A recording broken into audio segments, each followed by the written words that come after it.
Amen.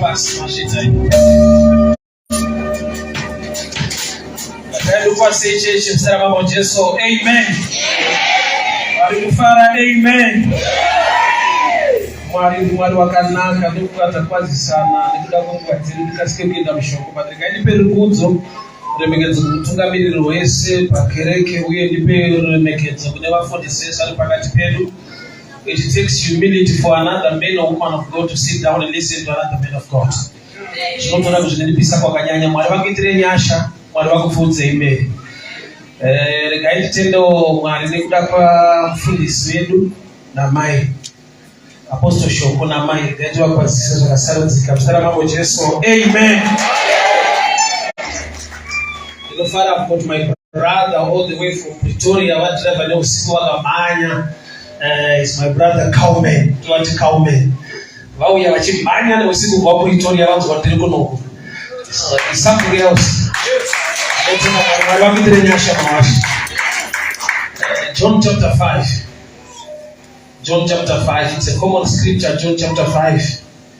But John chapter 5 verse 1.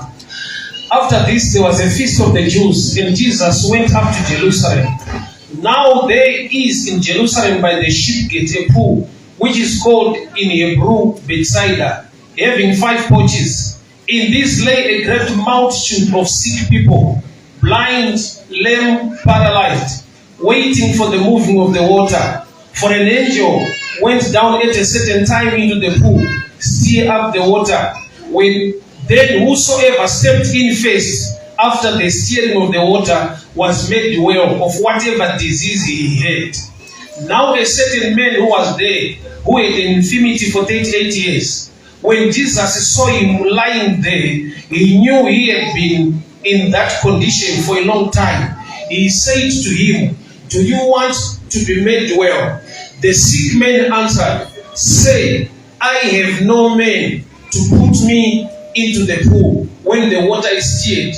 But while I am coming, another man steps down before me." Jesus said to him, "Rise, take up your bed and walk." And immediately the man was made well, took up his bed and walked.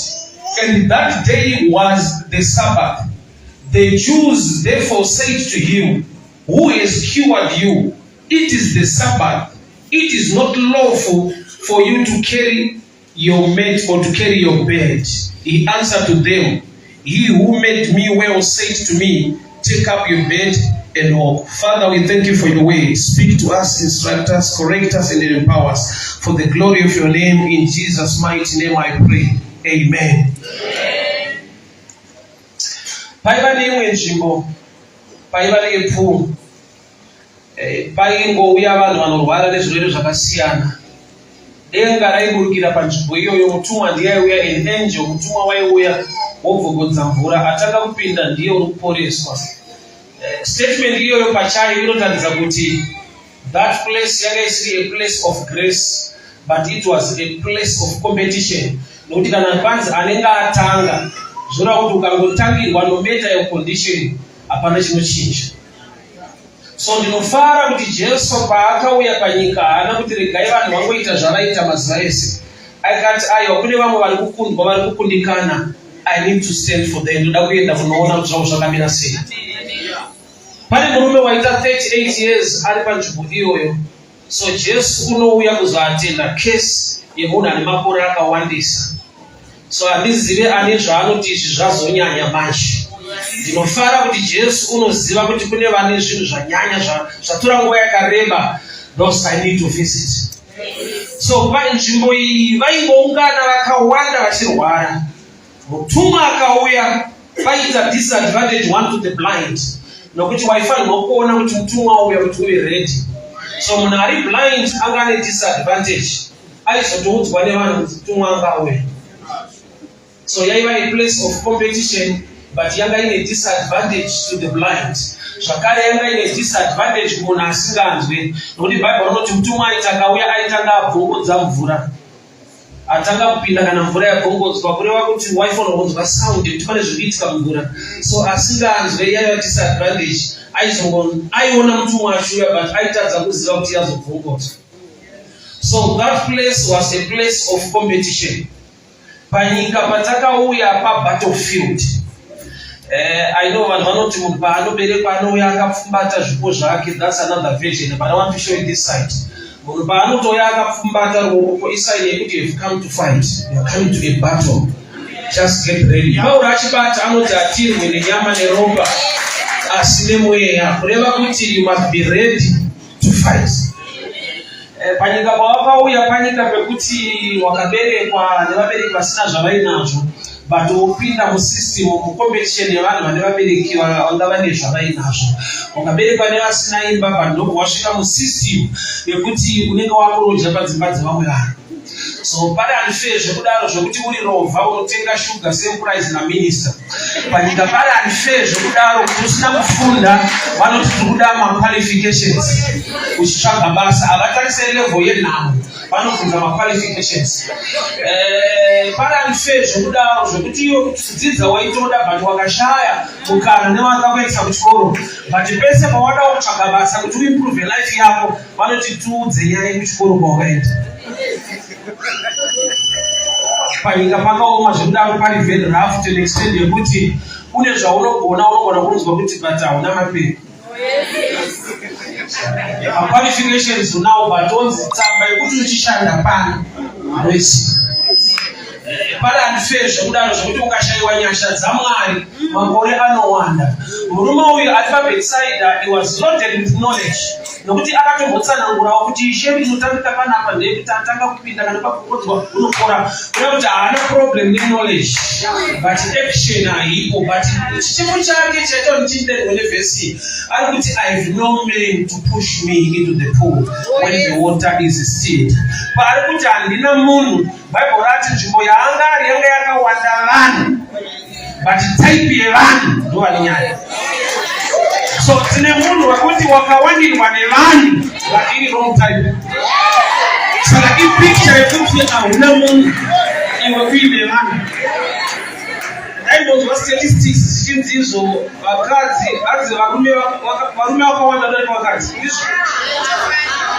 Oh, it's the opposite. Hadiziwe kuti varume vacho vangari tichikopera nevakadzi, but munyika ine varume vanosvika kuma-billions unenge usina wako.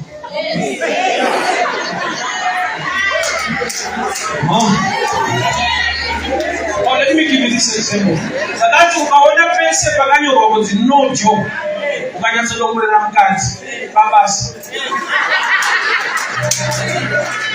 havanyore pasango kuti no job, vanozonyora pane basa racho. So in other words, vari kungoti rako ndori sipo but vamwe vari nani mukati. So life iri unfair zvekudaro. Unonzi hapana chinhu icho chinhu chacho chiripo. So for 38 years, ari kuchema nekuti I have no man. Why? Because he is surrounded by people who cannot push. Saka akauya sei panzvimbo iyi? Zvoda kuti ane vanhu vakambouya naye vakamutakura, but vanhu ivava havana kumusvitsa mudestiny mupool, vakamusvitsa close to the pool. Zvichida vakambogara kwechinguva vachiti tichamupusha kana mutumwa auya, ndokuona kuti makore afamba. Regai tisiye munhu. So munhu unokubatsira kusvika palevel pacapacity yake. But Mwari unoti panogumirawo munhu manje. Ini ndo panotangika.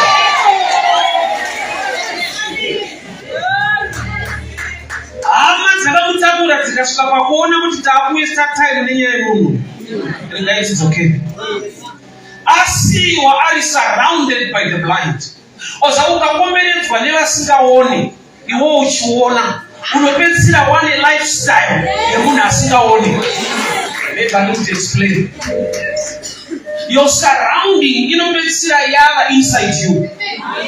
Ukakomberedzwa nevanofunga zviri negative, vanokorrupta chiri mauri. So paari surrounded by the blind, although achiona, but nyaya dzaanowanzodzwa ndedzevanhu vasingaoni. Zvoda kuti ari kucreata a world iri blind iyane sight. Why? Because nyaya dzaanogara achiudzwa, anoudzwa nevanhu vasingaoni. munhu asingaoni ukaswera naye anokuudza maringe level yekusaona kwake. So this man anoona, but information yaakaloda ndeyevanhu vasingaoni. Kureva kuti murume uyu ari kuatakwa nerimwe dhimoni rekuti nyangwe achiona anorarama seasingaoni.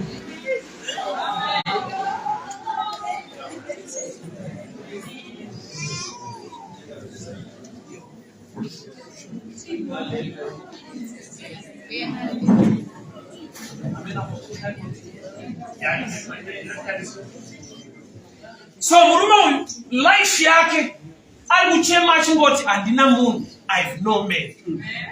Yeti panyika vanhu varipo, paari ipapa pane vanhu, but ari kuti the type of a person wandiri kuda, ndiri kuda munhu anondipushawo mumvura kana mutumwa achinge auya.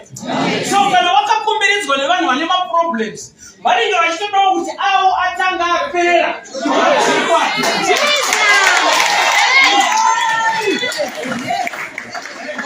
So hakuna munhu ari pabeside ari ready to push this man. So wakatokomberedzwa nevanhu vari kuita makwikwi newe, vane matambudziko avanodawo kuti apere, iwo utarisira kuti pane achandisundawo.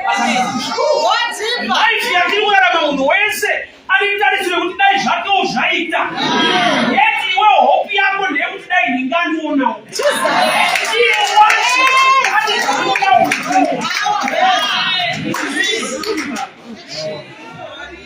So Jesu unouya wobvunza murume uyu, unoda here? That question inozimuka isi valid. Nokuti wese munhu auya kuchipatara anoda kupora. Anobvunzirwa ibvunzo unoda here? Nokuti kutozouya pano ndokuda kwacho. But pane level inoonekwa kana pakubvunzwa munhu unoda here.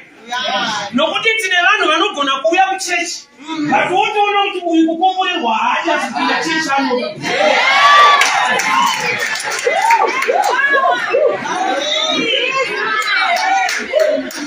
Nokuti kana pakutaurwa zvinoita kuti vanhu varopasadzwe, anoenda kutoilet.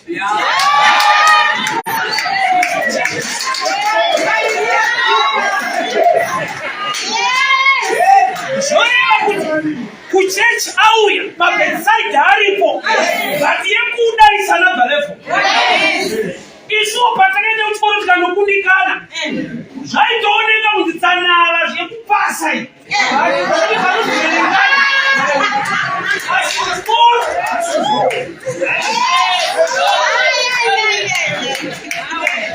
Sei Jesu ari kubvunza kuti unoda here? Nokuti vanoda vane zvavanoita. Nokuti nguva wakauya pano, hama dzako ndo dzaida kuti upone. Saka unoona tine vanhu vakaendeswa kuchikoro, kwete nokuti vaida kuenda kuchikoro. Amerika akati enda kuchikoro.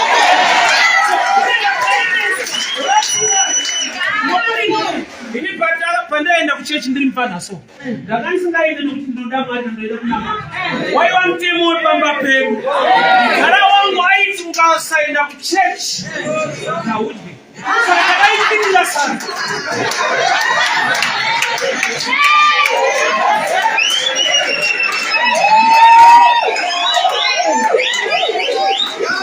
Ndaitova guarantee kwauri kuti ndingangoenda kuchechi Sunday.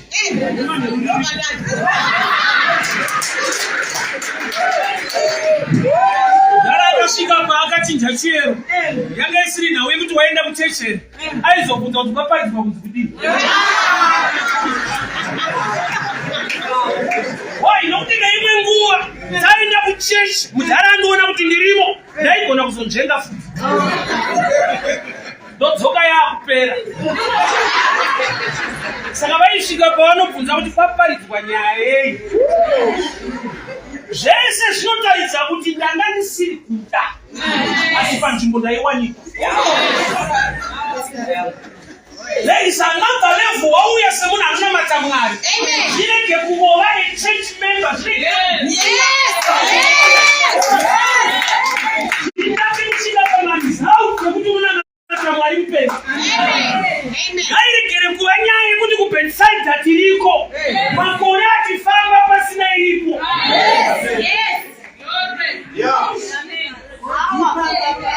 Hakuna chinobowa chekuti nzvimbo yari yapora vanhu vakawanda. Vatiye zvaka hazvisikuita. Church needs way. Being at the right place, but usiri kuita the right thing. Hakuna change. Zvamwe panemwe nzvimbo. Ngati pane dhere ndataura mashoko andakaona kuti abhuwa vana vangu. Wai, takasara nemukomana takanenda kuchikoro so. Tati pa Westgate ndokubva akazibhenzi rake. So akuda ndo ndaintroduce family yangu ngati muri kumuona Robert. Ndayidzidza tese. Ndakarisa mumotera kuda. Nemunhu wandayidzidza naye. Vana vobvunza kuti sure here. Kureva kuti kabvunzo ikakaka pane nyaya. Kana maybe wamenonzi akafanana. Pachikoro chakafanana. Kokulife kuzvakutamba isei.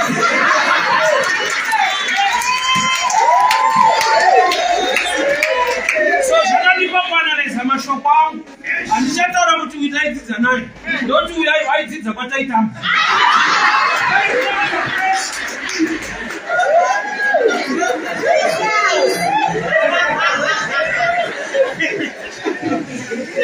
Kana tichibva matestimony evamwe pano every Sunday, ita mubvunzo wokuti ko zvangu ndiri mani. Ko zvii zvangu zvitinetsa kudaro. Ndakati shoko rikati Mwari unosimudza marombe kubva kuguruva. Ndinoti hakuna rombe rinorema.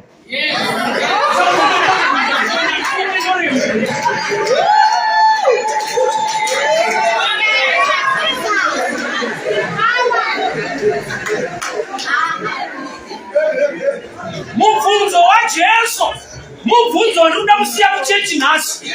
Unoda here nokuti kana uchida zvasiyana nekuatenda service. Kana uchida kupora zvasiyana nekuti ungori paBethsaida. Chapa Jesu kubvunza kuti unoda here, zvanzi akawanikwa akarara. It's a place of competition.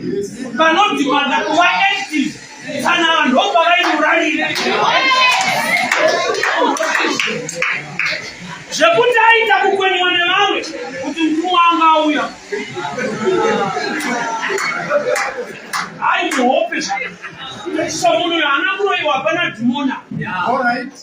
Kurara. Kune vanhu vane matambudziko. Kwete nekuti pane mweya chena. Saka uchonokwanamatirwa udoni. Asi life yako yakadoni.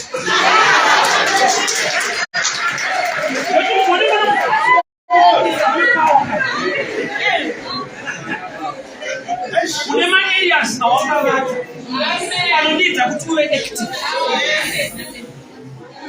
Yekuropafadzwa is more than attending church. Yakukomborerwa inodarika kuti ndopinda pakati. That's why mushoko ramwari mune parable yaGood Samaritan. Munoziva kuti Good Samaritan musi wacho akarobva church. Vakatadza kuita good musi wacho vanga vaenda kuchurch. Zvakanakwa kunzi good haisi church attendance. It's good to attend church, but it's good to act upon the way.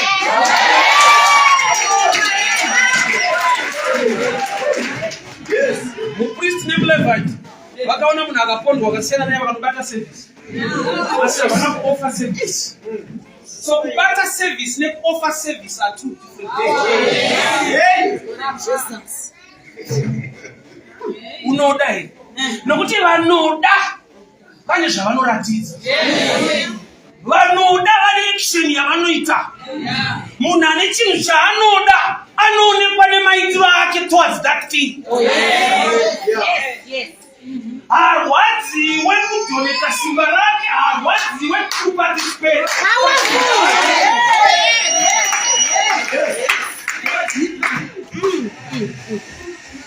Ukaona chida kumanikidzirwa kuitira zvinhu Mwari, une saini yekuti mauri hamuna kuda. Unofarira chechi. Blessing iripo papuwa, but haingouya nokuti makore akawandisa uchirwara. This man anga ane 38 years. Mutumwa aita akauya anga asikabvunze kuti vanyanye kugarisa nemaproblems ndaanayo. Zvinoita sekungoti Mwari vaisorovha matambudziko evanhu vane makore mashoma kudarika ane mazhinji. Yeti paingo wane principle inoshandwa nayo. So ndinofara kuti mutumwa nyangwa aiburukira mumvura. Murume wezvikampotsa. Jesu paakauya haana kushanda nesystem yemazuva ese. Why? Because yemazuva ese yaita kuti munhu anzi failure for 38 years. Saka Jesu ari kuti ndauya kwauri wacho wakakundikana. Yandakuda kuita newe haisi yekubvongodza mvura. Yandakuita newe ndeyekutsvaga your willing power. Unoda here. So any condition yaakapiwa paakada akati carry your mate. That's why paakatakura mate akubuda. The day was the Sabbath day. So kune vakataiwa zvaurikuita zviitwe. Why are you carrying your mate? Vana vanakukomplaina kuti sei waporeswa. Vakacomplaina kuti sei watakura mate. And I need to explain. Yes. Nokuti kuporeswa ndokwaidiwa neakura. Kutakura mate ndokwakadiwa naJesu avaporesa. So varikupikisa vari kuti chatinoda isusu ndevanhu vanoenda kuchechi voita zvavari kuda kuitirwa naMwari, vati vasingafanirwe kuita zvinotaura Mwari. Nokuti Jesu ndiye ati carry your mate. Murume uyu chaari kuda haisi carry your mate, ari kuda healing. Carry your mate instruction yahila. So vanopikisa instruction yahila. Varakuti irikomweya inoti huya namata Mwari achakukomborera but usaite zvinotaura. Iwewe taura kuti Mwari akuitira.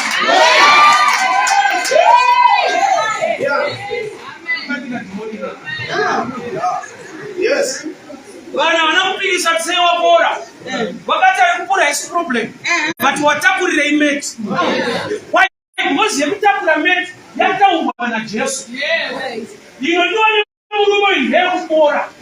Yekutakura mate ndoinodiwa naJesu. Saka vari kuti watakurira imate. Vari kuti iwewe kana Mwari akuitira usaitewo zvaanenge ada kuti umuitire. Pora uende chete. Saka tona tine vazhinji vokuti kana ndikaparidzwa sei tageti yaakamirira yekuti ndibate musoro kuti namatire zvinhu zvangu zviite.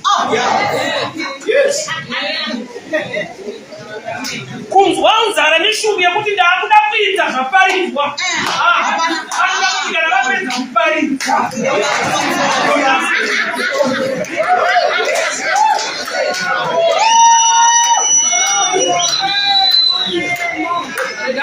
it's good to be prayed for. But unoziva here kuti complete answer yaMwari ine kuparticipate kwemunhu. That's why Jesu aiti wese waaporesa kutenda kwako. Hapana pandakanzwa Jesu achiti wazvaona ndakabva kudenga ndine power kwautikura. Ari mwana waMwari aipa credit kumunhu waabatsira kuti nyangwe ndine simba chaita kuti simba ichinatoshanda pane percentage of faith. Rangu robva rati kutenda kusina mabasa. Ukaenda kuna chiremba akakurapa ane zvaanokuudza. Usadye chakati, usaite zvakati, zvaunorambidzwa zvese zviya haisi medication. My instructions anokonzera medication kushanda zvakanaka. Kana uine TB wapiwa madrugs eTB akakuti usasuta fodya usamwondo. Zvataurwa izvozvo hausi mushonga. But ukazviignora zvinokonzera mushonga chaiwo kushayiwa simba. Ini kunosaya kuti kune vanhu vakapiwa ma-right drugs vakafa. Kwaita kuti mushonga wanga usiriwo. But akaignora ma-instructions anokonzera kunyatsoshanda kwawo. Ukanotenga suit kushop yakatonyorwa mukati kuti dry clean only. Havakuteereri kuona kuti uri kuwacha.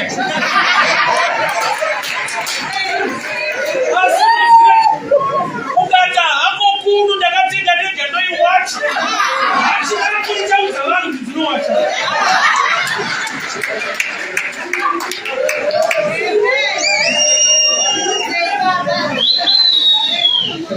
Instruction iyoyo yekuti dry clean only inongoreva kuti ndichengetedze zvakanaka nyangwe watenga tedzera izvizvi.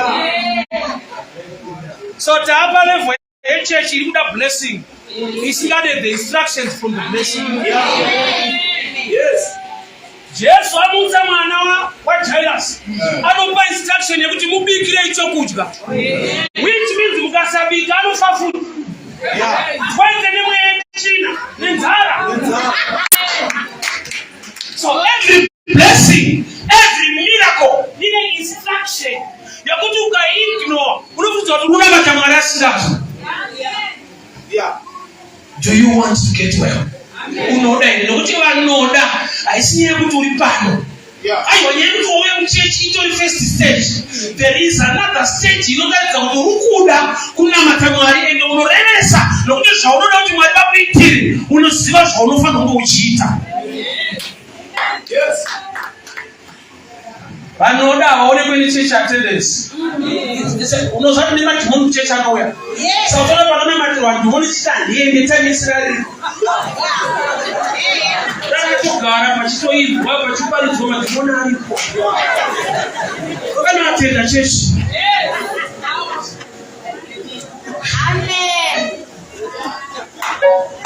Do you want to get well? Blessing yaunoda izwa unoshamisa Mwari zviratidze. Vane vachakukuenda unoshamisa haunzwe. Pakira kufaridzwa ita zvakatipa, ita zvakakawita. Unozviratidza. Iyo nenguva yasanga uchimudaro wega usoona kuti pane pane wrong somewhere. Can I tell you this way? To attend the church, it's not enough. I don't know Judas aifamba na Jesu. Jesu mstara kanunzi life and the truth, the way and the life. But Judas lost his life. Aifamba na life. Why when Judas akaona Jesu, aiona akamukana nekuita kireshi. That's why by kubhadharwa mari kunzi vanhu vapatengeswe Jesu. Havana kuita nyere pita panapita. Zvaitooneka kuti tsana vakainga mari pamutumwa. Research yakaitwa. So wese akauya kuzonamata Mwari. First stage, second stage. Kuita zvinotaura Mwari. Zvinokonzera kuti usangane nezvakavimbiswa naMwari. Yes. Unoziva kuti vanhu vanogona kufa nenzara vari mupromised land. Yeah. Because the promised land, I see promised the fruit. Land if you benefit as if you don't know what going to till the land, then you want the seed. That is one number you can show. Those women complain that independence, but I think one of the watch. Because English, independence as real prosperity. Yes. You don't know how to why you can say you know me over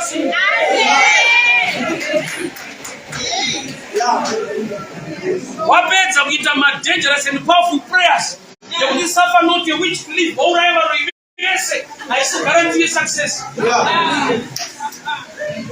How would you know what you are? Who would you know you must know what to do. Do not wait for success to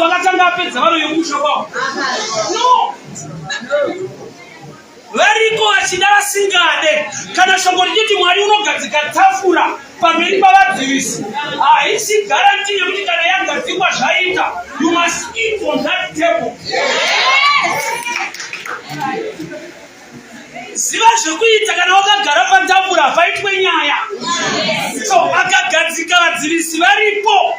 Zvora kuti varipo kuti vakudzivise kudya kwacho. Church need way. We have church is not enough. You put my correction in that one this. So don't need to go to the same matter. What watch out makiri. Unobisi wamuje aiwa ishobonele chikoti those who wait upon the Lord. The devil in what I can scripture. Jesu paakaitwa naSatani, the devil wakatokota Psalms 91 verse 11. Akati zvakatonyorwa zvichinza, atendere tsoka yako kunovera padombo, shetuka. Satani akanyatsokukuwadza anokupa mavhesi. Wakaipa akadamurwa newe, anokushingisa pausingafanirwa kushinga. Ndakamboenda kunogerwa nemwe muchinda so. Chigero chake chairwadza. Saka akamuchengetesa musoro ndikati chachikurwadza. Ndokubva ndichishinga. Ndikataiwa ndauya kuzogerwa kuti uzoshinga. Aiwa, improve zvigero zvako izvi. Aiwa. Handina kuzoshinga. Usandipe mukadzi uri murume. Ndozvinotaridza kuti uri murume uchikuwadza musoro izvi. Uri murume mamichinga murume. Aiwa. Rotsa zvigero. Usandishingise pasinofanirwa kushinga. Rotsa zvigero izvi. Wakaipa akanyatsokuataka ane mavhesi anokurongedzera. Vanomirira Jehovha. Iwe wakamiswa nemweya chete. Unoda here? You want to get well. Anooneka nezvaanoita. Haangooneka nokuti auya. Nekuti muri paBethsaida taiona. But yekudai inozoonekwa kuti zvamakauya uri kuitei. Zvawakauya kuchechi uri kuitei. Kwete uri kutaurei. Matthew 6 verses. Kuti secret answer for prayer. Haisi for prayer. Why? Because Matthew 6 verse 6 inoti kana mapinda pakavanda anogara doma kunyengetera. Mwari anoona kwete anonzwa. Nati Mwari akashifta palevel yekunzwa akupota achiona chikutaura. And I always give people example intangible. Ukapimba musikana wanoda kuroora anogona kutoramba. But wadzoka after 2 years unosvika akaroora. Zvinotuche kukunge ngozvinoitaura vanhu. Achakuudza kuti nhasi ngarambe zvawaitaura ndairamba chaitaura ichi. Urati uchitaura iye achiona.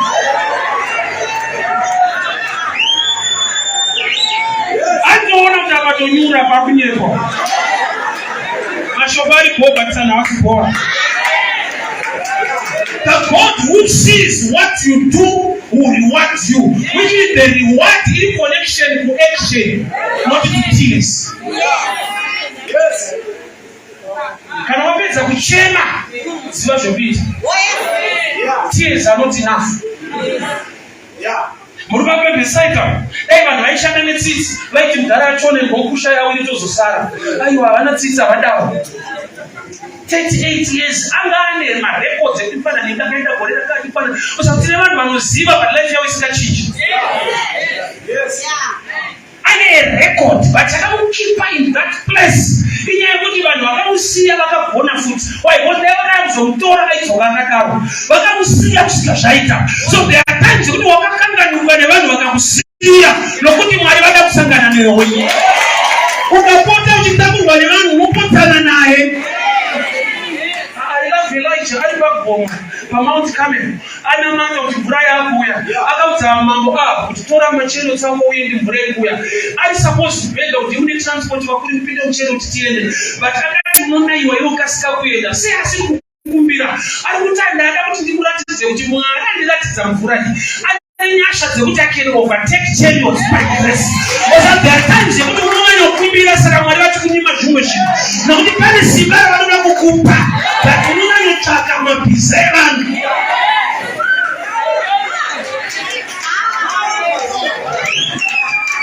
Elijah akati mambo endai. Mambo anonyongotisaka kumusaba uchiita sei. Iye akati ndina Mwari asinganyadzisi. Kana vanhu vaenda nezvinhu zvavo Mwari ane zvake zvaanondipa. Unoda here. Vanoda vanooneka. Vane zvavanoita more than attendance. Vanoda kupasa pachikoro vanooneka kwete nekuenda kuchikoro. Nezvavanoita muklasi macho aakuchikoro. Dai yekunzi ukasarovha unopiwa mamarks dai tine ma8 but hatina kurovha but tairovha kuteerera tiriko. So you are sleeping on a mat. You are sleeping on a mat in a place. You know that you can only active mtumwa akauya, he was sleeping. So instruction ya Jesu yakuti keep your mates. Inotaridza kuti Jesu arikuinda hanya neimwe generation. Nokuti iwo zvakamupa 38 years ukasiya pana charadza ipapo. So ndakuda kuti ubvise chinhu ichi nokuti chinhu ichi problem haisi comfort. But iye paairara aibva comfort. But Jesu paakaona problem. A lot of people will be comfortable with problem. Because for you it's comfort, but to him that's a problem. Comfort, yet that's a problem. Now you want to win your shadow, everyone was saying an answer. Well, come on, but you never know that's a beer. So you might have a shadow of another. Say, I just a beer. Men kunagara in comfort, but you not just are good. That's a sign you are not ready for your breakthrough.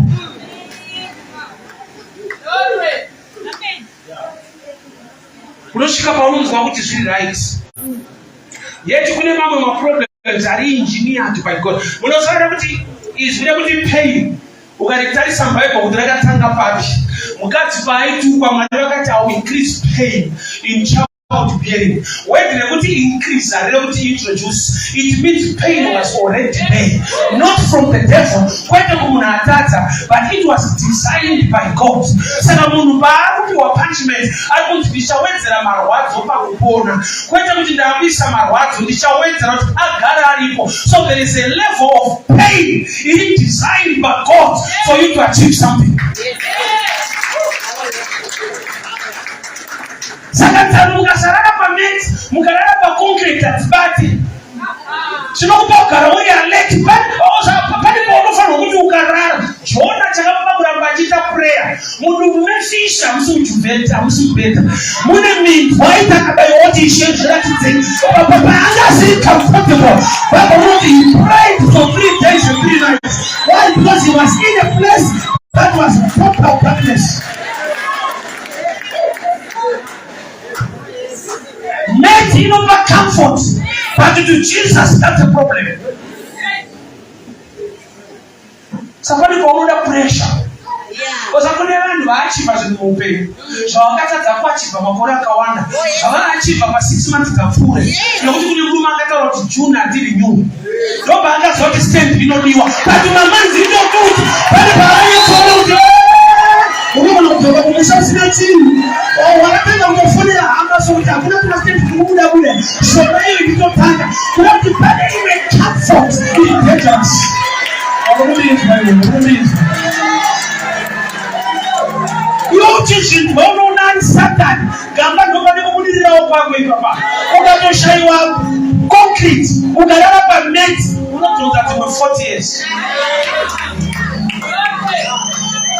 very comfortable, but just like I own, I don't know to be a problem. You just want to answer the road.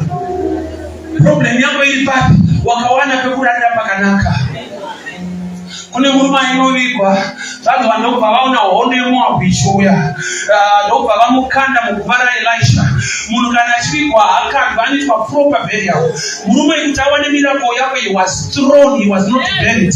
Kureva kuti paari suppose kunyatsovikwa pachigadzikwa maruva pakati hondo yauya chimoita ichekukanda. Paakakandwa muanother list of life. Kureva kuti paakakandwa haana kuvikwa zvakanaka, vanhu zvakaita kuti amuke. Chakatsika munga kwake kune hondo yakaonekwa, kune hondo dzinomutsa vanhu. Ndakati ndiyega murume wokuti akapiwa maiki kuti apupure muchechi anoti ndinotenda Mwari nekuda kwehondo. Omwe achiti hondo inouraya, iye achiti hondo yakandimutsa. Tine vakarara pameti pekuti meti iyoyo ndo itori problem yake, yet iye haazvizive because ine comfort.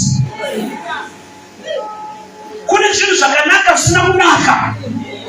You need a revelation. Akakutengera iPhone anoswira achigocha newe, makore ari kufamba hakurore kwateta muende munoenda kuDubai. Imeka ite. Carry your net apa vakabviwa.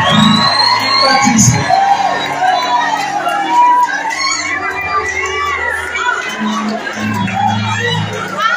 I love this job, but it's a good statement. You're not bad.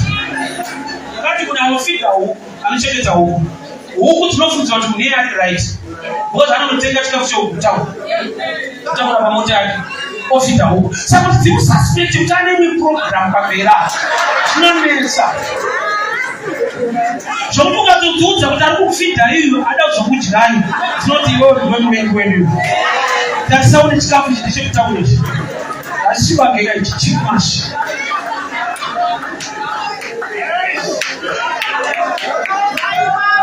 ukamuza mwana sana kuti munhu ari kugochesa hata uzokugocha anoramba anotai wakaini mukira hivi wakaini mukira mwana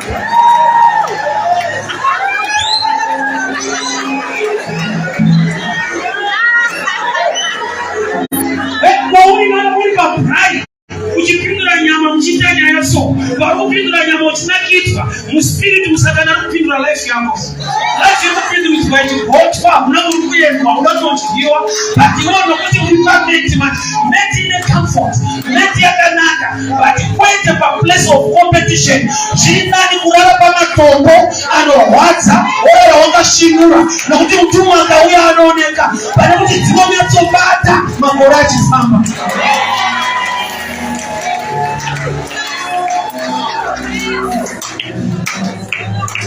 kune zvinorwadza zvakanaka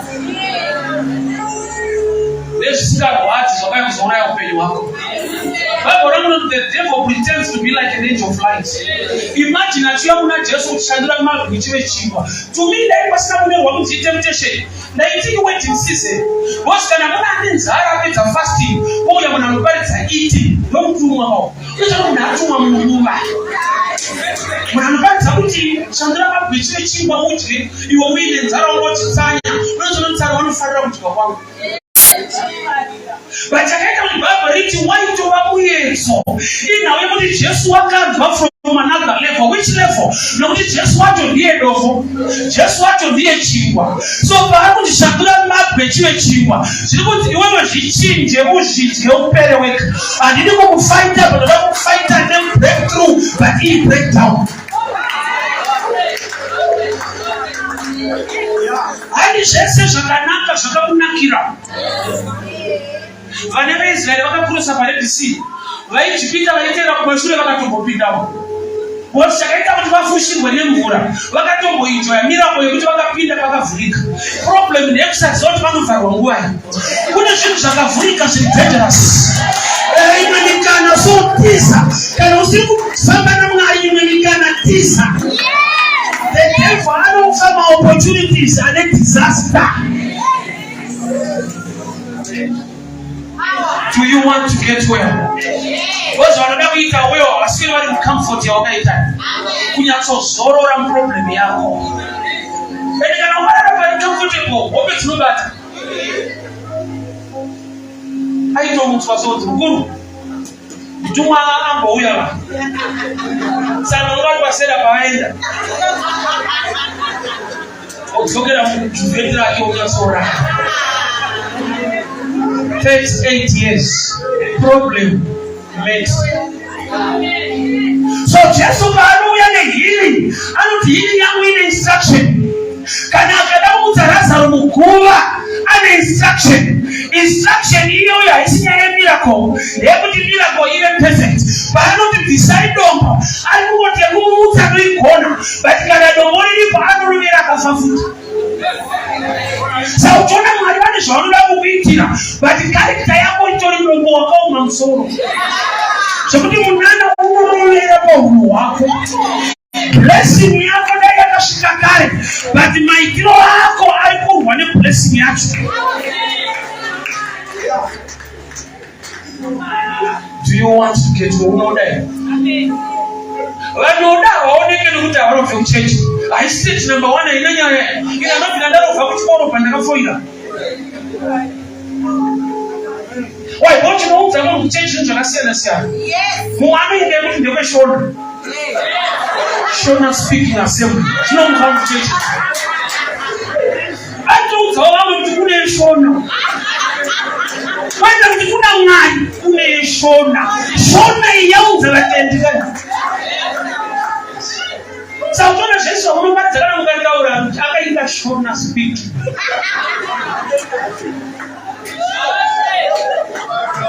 ende zvakangonaka kuti uri nyika iri kure so kuona vanhu vekuchechi vanozomira newe. Hapana Mwari baba, pane vanhu vanomira newe. Inotoimba futi iyoyo yekuti uri kure so unoda vanhu vanozomira newe, kwete kuti unoda Mwari, vanhu vacho iko. Ko wakazorega kumira newe unoisiya. Chechi ndizwe chakakupusha kuti uuye kuda Mwari. Zvino Mwari wacho zvaanotaura ukasazvida, nokuti nzwa murume banzi carry your mate and go. Chaada ihiri carry your mate ndo zvadiwa naJesu. So paanobuda akatakura mate, vanhu havapikisi kuporeswa, vanoti watakurirei. Ndati zvinomwera kuti idhimoni rinoti zvaunoda Mwari haakuitire zvaanoda usaiti. Tikakuona waita zvinoda Mwari tokupikisa. Iwe enda unoudza Mwari akuitire zvaunoda. But zvinoparidzwa kuchechi ukaita torwa newe. But chechiyo ngaikukomborei. Mate akatakura is a reminder yekuti pese paanofamba akafarisa, akakanganwa kunamata Mwari, akatarisa mate anozwa kuti utsvene muripo makatendeka. Pane pamwe kuti Mwari atasekunda apedze problem dzese kuti amusire kareminder. Nokuti pane paunofarisa watozoona kuti hauna kufunda uzanzi inyasha idzi. Pane paunoda kudada so unozoona kuti iyi marriage hainopindwa nebeauty manje. Because ndinodziona simbi kusero kuti nyaya yako unofanira idzinyasha. Unokomborerwa patika mate kana kutakurwa kushanda. Waipozi kana kubatsira kuramba uchifunga kwaungabviswa. Because wese anokanganwa wakabviswa naMwari haaiti zvinotaura Mwari wacho nguva iyo. Anoti kuti ndakasvika baba nekugona kwacho. Baba unoti wakakunda neropa regwaya uye nekupupura kwemiromo yavo. There is power in testimony. Ukaziva Mwari waakakubvisa, hazvikunetse kuitira Mwari chinhu, nokuti zvaakaita achiitira iwewe neko akakubvisa kure. When I started ministering in 2007 mustreet, mafriends angu akauya akati aiwa shamwari kuti makisa. Zvakatanga rini? Ndoda rangu wakautaza ndone zvinoita zvopenga ndinokakurota. Good people want to go. I decided about I don't want to tell my life. But in the case of the Damia Pano, last year when I didn't go something or TV, I'm not saying the lower. But you are not going in a dream about how we really go in the minister. So, because Papa visa, you know what I see. But when I didn't go sure, I'm not in visa or I'm thinking. So when I hear my wife have to carry your mate, developer now, Murumo anokanda netibus, tamurokurechecha, andoyavakurechecha, anotashuwa chechideli vakatokanda paachwa, achitakure. Akatanga kutaura mashoko, anoda kuti upote uchitaura so. Kuti andiporesa manje. Ndiyo wanakuteera kwete chimwe. Mwari akakupa imba, akakupa murume, akakupa basa. Ndiyo wakufanwa kuteera kwete pfungwa yemunhu.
Bible, Genesis.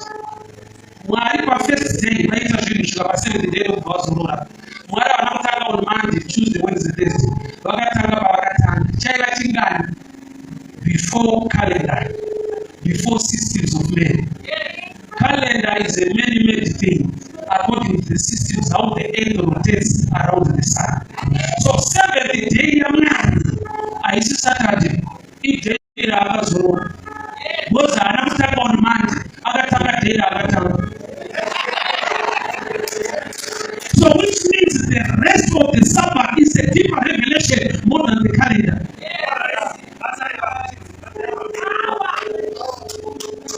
That's why it goes Nasi Saturday, Sabbath.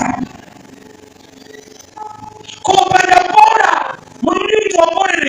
But you tell Maris, Abitira is your right as Nabasa. You also think of Abitara. Can I get out of it to eat a point that something I'm going to do? It's why I love our God speaks the right word in the right season. It's another level in you. There is a deeper level. It speaks a way to create a season.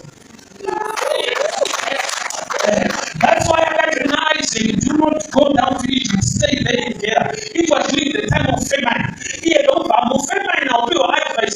But cannot cheat one way or another, famine.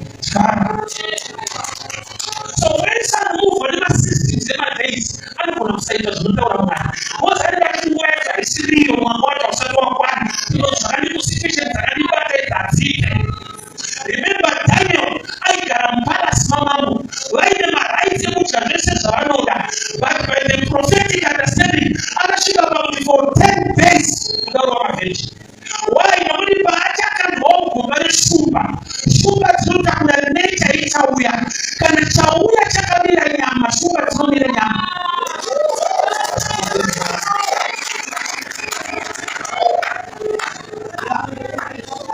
But that's what can go in Yama. No such a Yama Shata.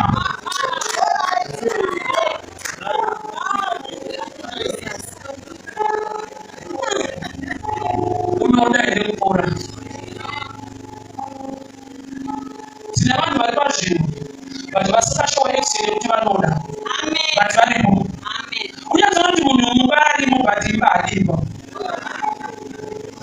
kune mweya wekuti imba yacho unenge waanayo but pauri patooneka kuti zvaanoita izvi hazvitaridzi munhu anoda imba yake why nokuti kungova mumba ifirst stage but pane zvinoitwa zvinotaridza kuti imba yacho unoida.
Kana mapano na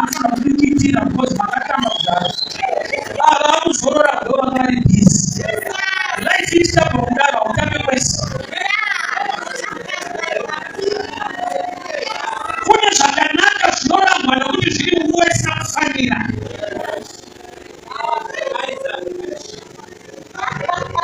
Meti yakanaka. But when the Bethsaida, you know what is happening is abana timona. Kano randa musha. Kano zia. Pakanaka. Yes. Kuli makondition the man environment and zia I need to vote in po.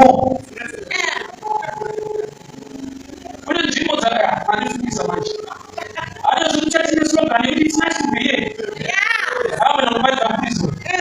That slogan the church. It's nice to be here. I don't have to stop with them. Nice, bro. What do you want to show us? Nice, best. Nice, you to them, Baba. It's very well at you. What is your number one man? I can number one, but not actually environment. Wesa mfanira ramba kama koraka wana usina kwachi Yesu asura neti hili yapo kwa challenge uombe chakamu chone sa chikamu watsisa imeti don't worry wawanda you must be worried and welcome kuna wale walikuwa leo kwa kumi saba tunaona kwachi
uchiri zviri comfortable zvare pazviri threat to my life.